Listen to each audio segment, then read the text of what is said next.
your name was either a gimmick name or your real name. Well, he used my real name because my dad being a prisoner of war for 7.5 years, we had a lot of media and everything, so why change my name? Let's just go with Steve Keirn. Anyway, so when he said the Fabulous Ones, I'm going, oh, okay. So then he started telling me a story about the Fabulous Fargos. And, they started showing me pictures and introducing me to Jackie. Well, then I met Jackie. And first thing Jackie wanted to know if I had any pain pills. And I'm going, wait a minute. I said, just because I'm from Florida doesn't mean I'm a drug guy. And he goes, man, he said, if you had some Percocets, you'd be my son. And I'm going, can't help you. But anyway, he started talking, and I had so much fun with him in the dressing room, and he just started telling me stories about him and the Fargo brothers and some of the ribs they pulled. And it was just amazing. I'll give you an example of one real quick one. No, maybe I can't. I'm fast forwarding through the ribs to make sure it doesn't come to a bad spot where I can't talk anymore. Anyway, let's see, Jackie Fargo on this one, I don't know. Well, I'll tell you why. It's because a lot of times they would do things like go to a small town on the way home, traveling those back roads in Tennessee, Mississippi, and Missouri, and around there, Kentucky, and they'd get out, and Donnie Fargo would run naked because streaking was popular through the town. I mean, there wouldn't be even anybody awake, probably in half of them, but then they'd go through honking the horn. And a lot of times they'd just leave Donnie, leave him naked with no clothes, and drive off. Well, on the way home from Memphis one time to Nashville, there was the three of them, Jackie, Donnie, and Roughhouse. And they picked up a guy hitchhiking. And when they picked up the guy hitchhiking, they got into an argument in the front seat, Donnie and Jackie pulled out a gun and shot him. It was a blank gun. It was a pistol they had for fun. I mean, when he told me, he said, I shot my brother. And I'm like, you shot your brother? And he goes, well, it was a blank gun. And so Donnie fell over in the front seat. He pulls over. Jackie gets out, opens the door, drags Donnie out, makes Roughhouse get in the front. The guy that's hitchhiking's in the back seat. And Roughhouse is in the front seat. And for the next 20 miles, Roughhouse is going, shouldn't have done that, Jackie. Shouldn't have done that. You shouldn't have killed our brother, Jackie. You shouldn't have killed our brother. And I'm imagining being the hitchhiker. I mean, I'm imagining the Fabulous Fargo brothers just picked me up hitchhiking. I'm going, yay. And then a few minutes later, I'm going, boo. These guys are shooting each other, and they're drinking and probably taking pills. But so Jackie gets into an argument with Roughhouse, about 30 miles gone. And of course, Donnie was picked up by somebody coming that night right behind. Everybody came from Memphis to Nashville, so there was tons of guys, and they just come out.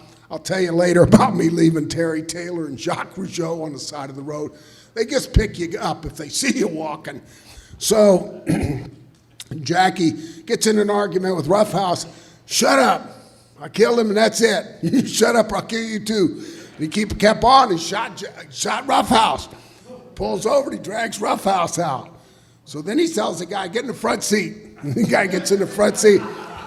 Jackie tells me the guy's shaking like a leaf. He's just sitting there just like going, oh my God, you killed your brothers.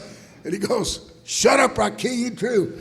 And he goes, Jackie, so this is my introduction to Jackie Fargo. So now I'm listening to Jackie Fargo telling the story, and he's telling, Eddie Graham was a great storyteller too. And so he was like Eddie Graham to me. And he's telling, and he said, yeah, I had this guy so worked up, finally the guy started begging me, please, Mr. Fargo, I won't tell nobody you killed your brothers. You just gotta let me go. And he says, okay. He pulls over on the side of the road about 5 miles out of Nashville. He says, get out. So he tells the guy, he says, okay, I'll tell you what I'm gonna do. I'm gonna give you to the count of 10. I'm gonna count to 10, and at 10, I'm gonna start shooting. So if you're far enough away, I probably won't hit you. He said the guy didn't even get his foot out the door. He was running so fast, he just was right straight down the side of a hill and was gone. Well, the guy come back after Jackie pulled away, and somehow or another got connected and picked up deputy sheriff, somebody, and he was telling this guy the news, right? He said, I just rode with Jackie Fargo and Don Fargo and Roughhouse, and he killed them both. And so they knew where the Fargos went. When they come home, they'd go to a certain bar. So all the sheriff and deputies all go to the bar, and they go piling in there, and there's all three of them standing at the bar. And the deputy goes up to Jackie Fargo and says, man, we got a guy downtown, swears that you shot and killed both of your brothers, and Jackie's going, no. But those kind of ribs really intrigued me. All wrestling aside, any kind of stories aside, when you ride in a car every night with guys your age and older, and you hear all these stories, you're always thinking, well, I wonder if we could do this, I wonder if we could do that. Well, the longer my career went on, the more intense my ribs got. And I wasn't the kind of guy that would light your foot on fire while you were sleeping in the dressing room. Like, my most notorious rib was having Keirn Hennig arrested for statutory rape getting off of an airplane. And it was so good. I promise, if any of y'all could have been... Got everybody's attention. Yeah.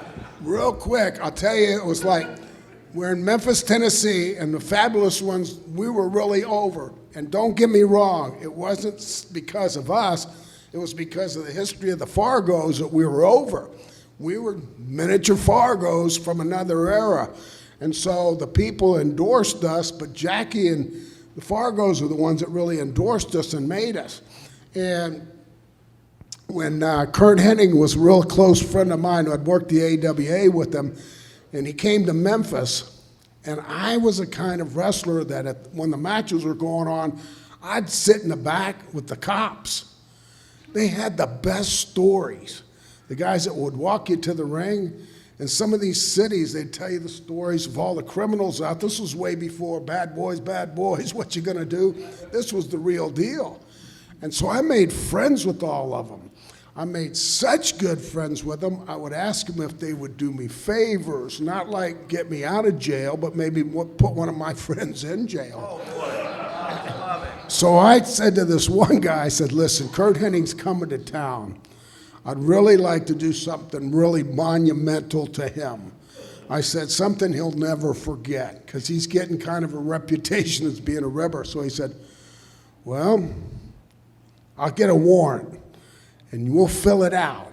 And he says, I got a great idea. We'll say that he is statutory rape, and we'll fill this warrant out, and we'll have it that the dad was swearing out the warrant that he had an underage daughter that was talking on a phone and claimed that she had sex with Mr. Perfect, Keirn Hennig. So he swore out a warrant. Now the stage is set.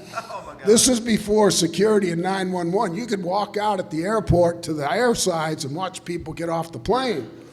So this cop was amazing. He was like one of those guys that they tell jokes about, He was a real deep wood redneck, and he had an attitude, and he was so good. He was a great big man, big like Hoss Cartwright kind of a guy, he wasn't that big a guy when I grew up, didn't get so big. He's a big show-looking guy more. And he come to the gate with me, and he says, let me handle this. So I said, okay, I'm gonna go hide. And I went behind one of these big pillars, and I'm standing there, and I'm peeking around the corner, and here comes Kurt. Comes off the airplane, and as he comes through the gate, the cop walks up to him and said, you Keirn Hennig? Just every time I think about it, I see Kurt's face. He goes, yes, sir. And he said, Kurt reaches out his hand to shake hands with him, thinking the guy's a fan, wants to shake hands with him. And I'm not going to use the language because there's ladies in here, but he was pretty cold. He says, I don't want to shake your hand, boy. You're under arrest. And Kurt goes, what? He goes, under arrest? He said, yeah. He said, you're under arrest. Here's the warrant. He handed Kurt the warrant. And I'm watching Kurt. Now, Kurt's reading the warrant, and he's his face went from a complexion of happiness, the guy was wanting to shake his hand, to just totally red. And he's reading it, and he's reading it, and he's reading it, and then he goes, he goes, I've never even been to Memphis. He says, this here says that I had sex with an underage girl here. I've never even been here. He goes, okay, well, I've never arrested anybody that told me they were guilty either. He says to Kurt, he says, to tell you what, you got two ways to leave the airport. And Kurt goes, okay. He said, first of all, you can resist me, and I'll beat the shit out of you right here, handcuff you, and I'll drag your phony ass all the way through this airport. And Kurt goes, and what's the second one? And he goes, put your arms out, and I'll handcuff you. We'll go get your bag, get in the back of a police car, and we'll go downtown. You can talk about it to the judge. So I'll take the second one. Now, Kurt was looking all around because he's suspicious anyway, but you don't argue with a cop. I mean, some people say, well, I wouldn't have bought into it. Well, he would have with this guy. He puts him in the back of the police car, and I couldn't stop laughing. I'm right behind him. I got in my car, and I followed him. Now he's headed downtown Memphis. And Kurt has got his hands handcuffed, and he's in the back, and you can see him from the back. He's going. He's telling this cop all kinds of things. And he's pleading. I love it. And finally the cop says, listen, you sound so convincing. He says, tell you what we'll do. We'll pull over. You can use a payphone, call dad, explain that this couldn't have happened. We'll see if he could get in touch with the judge, drop the charge, we'll go downtown and get it straightened out. They pulled over into a 7-Eleven. I pulled in right beside him. Now, nobody said anything about what was I doing there. Kurt was so nervous that when the cop gets him out, Kurt doesn't have a quarter to use the payphone. We didn't have cell phones back then. It was payphones. So he says, I don't have a quarter. He says, so now I'm going to have to lend you. I've already arrested. Now I'm going to have to lend you a quarter. And he's going, yeah. I rolled down the window of my car. And as the window comes down, I'm looking up at Kurt and I go, hey, where are you going? And he looks down at me and he goes, oh man, the shit's on, man. And I go, what? He says, I've been arrested for statutory rape. So open the door and I get out of the car and I said, really? And he goes, look, ask that guy. And I look over and the cop's on the sidewalk. He goes, yep. And so he hands me the warrant and I look at the warrant, right? And I start reading it. Yeah. And then I go, oh yeah, the judge, there's where I signed it. And then, and then I went on. And when I said to the judge, and that's where I signed it, Kurt looked at me, and then he looked at the cop, and the cop tried to hold back a laughter.